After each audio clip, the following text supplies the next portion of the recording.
नमस्कार, मैं हूं ओमकार नाथ शास्त्री। आज मैं यहाँ पर आपके सामने संस्कृत व्याकरण में संधि को बताने जा रहा हूँ। संधि किसे कहते हैं? संधि कितने प्रकार की होती है? संधि किसे कहते हैं? पहले इसको देखते हैं। मोटा मोटा आंकड़ा यहाँ पर लगा लेते हैं हम लोग। संधि किसे कहते हैं? संधि दो वर्णों के मेल को संधि कहते हैं। संधि किसको कहते हैं? दो वर्णों के मेल को संधि कहते हैं। संधि जो होती है वे तीन प्रकार की होती हैं: स्वर संधि, व्यंजन संधि और विसर्ग संधि। अब जो स्वर संधि होती है वह 8 प्रकार की होती है: दीर्घ, गुण, वृद्धि, यण, अयादि, पूर्व रूप, पर रूप, प्रकृति भाव।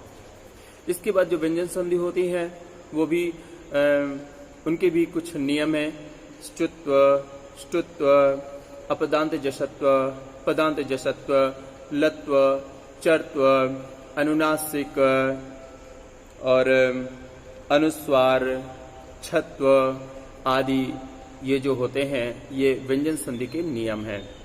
इसके बाद विसर्ग संधि होती है। विसर्ग संधि में क्या होता है? सत्व, रुत्व, यत्व, उत्व, रत्व और यलोप। इस तरह से यहाँ पर विसर्ग संधि होती है। तो मुख्य रूप से हमने देखा कि संधि किसे कहते हैं और संधि के प्रकार कितने हैं। ठीक है, अब इसके बाद हम स्वर संधि को पढ़ने जा रहे हैं। स्वर संधि में जो 8 नियम है उनके अंतर्गत जो दीर्घ संधि है उसको यहाँ पर हम पढ़ने जा रहे हैं। दीर्घ संधि का सूत्र है अकः सवर्णे दीर्घः। क्या सूत्र है? अकः सवर्णे दीर्घः। चलिए तो हम यहाँ पर दीर्घ संधि बताने जा रहे हैं। दीर्घ संधि किसे कहते हैं? जब ह्रस्व अथवा दीर्घ स्वर के बाद, जब ह्रस्व स्वर अथवा दीर्घ स्वर के बाद ह्रस्व स्वर अथवा दीर्घ स्वर आए तो दोनों को मिलाकर के दीर्घ स्वर हो जाता है। जब ह्रस्व स्वर अथवा दीर्घ स्वर के बाद ह्रस्व स्वर अथवा दीर्घ स्वर आए तो क्या होता है? दोनों को मिलाकर के दीर्घ हो जाता है। एक बार देखते हैं। अ के बाद अगर अ हो तो दोनों को मिलाकर के आ हो जाता है। ई के बाद ई हो तो दोनों को मिलाकर दीर्घ ई हो जाता है। अगर उ के बाद उ हो तो दोनों को मिलाकर के उ हो जाता है, दीर्घ उ हो जाता है। री के बाद री हो तो दोनों को मिलाकर के दीर्घ री हो जाता है। तो यहाँ पर मुख्य रूप से यही इसका नियम है। तो हम इस नियम को उदाहरण के माध्यम से देखते हैं। दीर्घ संधि किसे कहते हैं? इसे हमने देखा कि ह्रस्व स्वर अथवा दीर्घ स्वर के बाद ह्रस्व स्वर अथवा दीर्घ स्वर आए तो दोनों को मिलाकर के दीर्घ स्वर हो जाता है। चलिए एक उदाहरण देखते हैं। हम इसके कुछ उदाहरण देखते हैं। देव प्लस आलयः, देव प्लस आलयः। देव में जो आ है यह ह्रस्व स्वर है। उसके बाद जो आलयः का पहला स्वर आ है तो दोनों को मिलाकर के ह्रस्व स्वर माने देव के आ और आलयः के आ, इन दोनों को मिलाकर के दीर्घ आ हो जाता है। अब जो देव का वा है चूंकि उससे आ निकाल दिया गया है इसलिए वह आधा रहता है। तो यहाँ पर बन गया देव आ लयः। अब जब वह आ से मिल गया तो बन गया वा, तो देवा लयः बराबर देवालयः। देवालय का अर्थ क्या होता है? मंदिर। यहाँ पर आ प्लस आ को मिलाकर के दीर्घ आ किया गया है। अब देखिए आ प्लस आ को मिलाकर के दीर्घ आ करने का उदाहरण। विद्या प्लस आलयः, विद्या प्लस आलयः, विद्या आ प्लस आलयः। विद्या के या में जो आ छिपा हुआ है उस आ को निकाल दिया गया तो या आधा बचा। तो विद्या का आ और आलयः का आ दोनों को जब मिलाया तो दोनों को मिलाकर के दीर्घ आ हो गया। विद्या आलयः। अब जब या आ से मिला तो वह बड़ा या हो गया, दीर्घ या हो गया। विद्यालयः, विद्यालयः अर्थात स्कूल। अब देखिए अ प्लस अ के बाद जब अ के बाद आ हो तो दोनों को मिलाकर के दीर्घ आ हो जाता है। इसका उदाहरण देखते हैं। मुर प्लस अरिही, मुर प्लस अरिही, मुर अरिही, मुर प्लस अरिही। इसमें जो रा है पूर्व जो पद है उसका जो अंतिम अक्षर रा है उसमें आ छिपा हुआ है, उस आ को हमने अलग कर दिया और अरिही के आ के साथ पूर्व रा के आ को मिलाया तो दोनों को मिलाकर के आ हो गया, दीर्घ आ हो गया। तो मुंह र अधूरा रह गया, र में स्वर निकाल दिया गया है, र का स्वर निकाल दिया गया है, इसलिए मुंह र आ रही। अब जब रा दीर्घ आ से मिल गया तो बन गया रा, मुरा रिही, मुरारिही अर्थात कृष्ण अथवा विष्णु। इसके बाद अन्य उदाहरण भी देखते हैं। कवि प्लस ईश्वरः, यहाँ पर ई प्लस ई करके दीर्घ ई किया गया है। इसका यहाँ पर यही उदाहरण दे रहे हैं। ई मिलाकर के दीर्घ ई होता है। इसी का उदाहरण देते हैं। कवि प्लस ईश्वरः, कवि प्लस ईश्वरः, कवि ईश्वरः।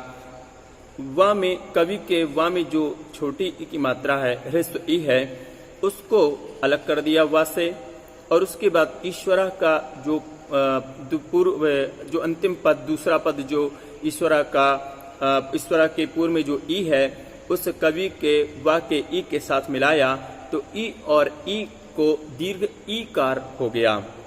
तो कवईश्वरः, कवीश्वरः माने वह जब ई से मिल गया तो बड़ी भी बन गया। कवीश्वरः, कवीश्वरः अर्थात कवियों के स्वामी। अब ई प्लस ई मिलाया तो दोनों को दीर्घ ई हो जाता है। श्री प्लस ईशः, श्री में बड़ी की मात्रा है यानी दीर्घ ई है, उस ई को स्रा से अलग कर दिया और ईशा के जो पूर्व में ई है उस ई को श्री के ई के साथ मिलाया तो दोनों को दीर्घ ई हो गया। स्रा से ई अलग हो गया, स्रा आधा है, स्रा ई शाह। अब जब स्रा ई के साथ मिला तो श्री बन गया और अंत में शाह है तो बना श्री शाह, श्री शाह अर्थात विष्णु। श्री के पति, श्री माने लक्ष्मी जी, लक्ष्मी जी के पति अर्थात विष्णु भगवान। अब इसके बाद दूसरा उदाहरण है।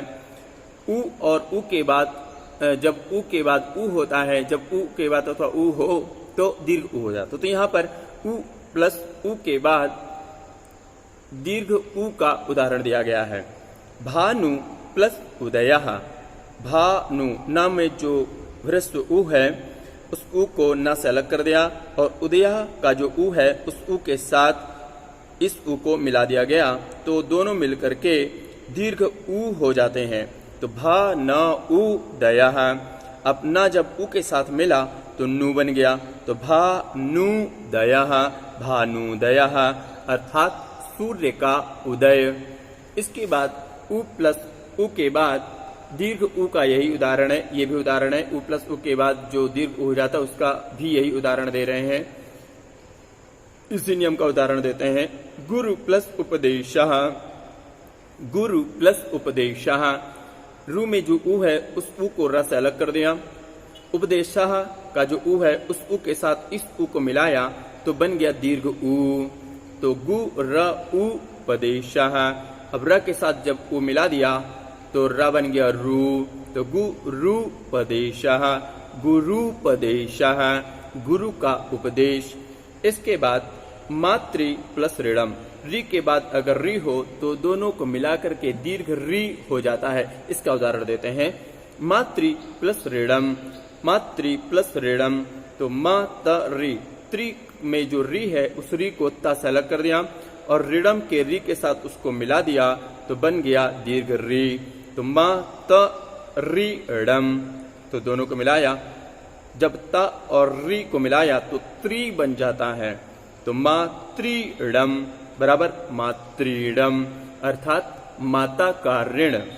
इसके बाद री प्लस री जब मिलाते हैं तो दोनों को दीर्घ री हो जाता है। इसका उदाहरण भी यहाँ पर प्रस्तुत करते हैं। पूर्व में भी इसी का उदाहरण था, इसमें भी इसका ही उदाहरण है। पितृ प्लस ऋणम। अब जब पितृ के री को ता से अलग कर दिया तो आगे ऋणम के पूर्व री के साथ अब इसको मिलाया तो बन गया यह दीर्घ री। अब चूंकि ता अलग हो गया है री से तो इसलिए पितरीडम, तो ता को दीर्घ री से मिलाया तो बन गया त्रि, तो पितृडम, पितृडम अर्थात पिता का ऋण। तो यहाँ पर हमने दीर्घ संधि देखी। अब इसके बाद अगली बार हम गुण संधि देखेंगे। तब तक के लिए बने रहिए आप हमारे साथ। तब तक के लिए आप सभी लोगों को नमस्कार।